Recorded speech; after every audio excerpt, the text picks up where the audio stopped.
सभी को नमस्कार बच्चों। फिजिक्स में आज हमारा नया लेसन है ग्रेविटेशन, गुरुत्वाकर्षण।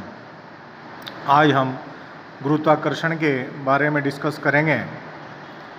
तो न्यूटन ने बताया कि जो हमारा ब्रह्मांड है, जो हमारा यूनिवर्स है, उसमें चाहे दो छोटे से छोटे कण हैं, दो पार्टिकल हैं, या बड़े से बड़े पिंड हैं।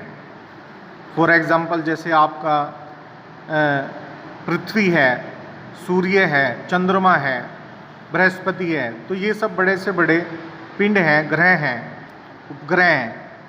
इनके बीच में एक आकर्षण बल कार्य करता है जिसको हम गुरुत्वाकर्षण बल कहते हैं। अब ये गुरुत्वाकर्षण बल क्यों लगता है, किस कारण से लगता है? यह गुरुत्वाकर्षण बल इन पिंडों के या कणों के द्रव्यमानों के कारण कार्य करता है। तो इसी संबंध में न्यूटन ने एक नियम दिया जिसे न्यूटन का गुरुत्वाकर्षण का नियम कहते हैं। अब यह नियम क्या है, क्या इसकी परिभाषा है?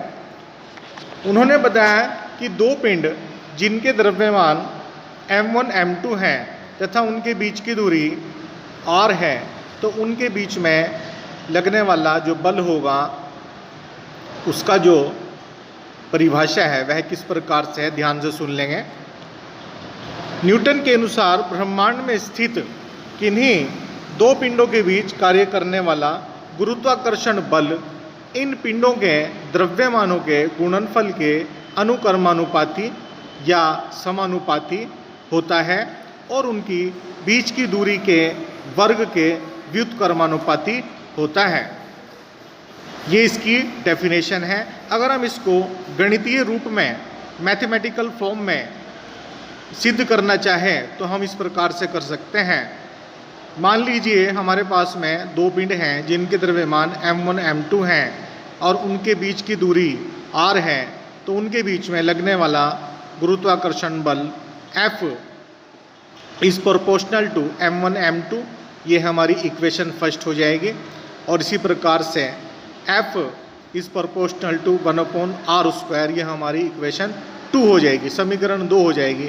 तो इन दोनों समीकरणों से हम आपस में निकाल देंगे F is proportional to m1 m2/r²।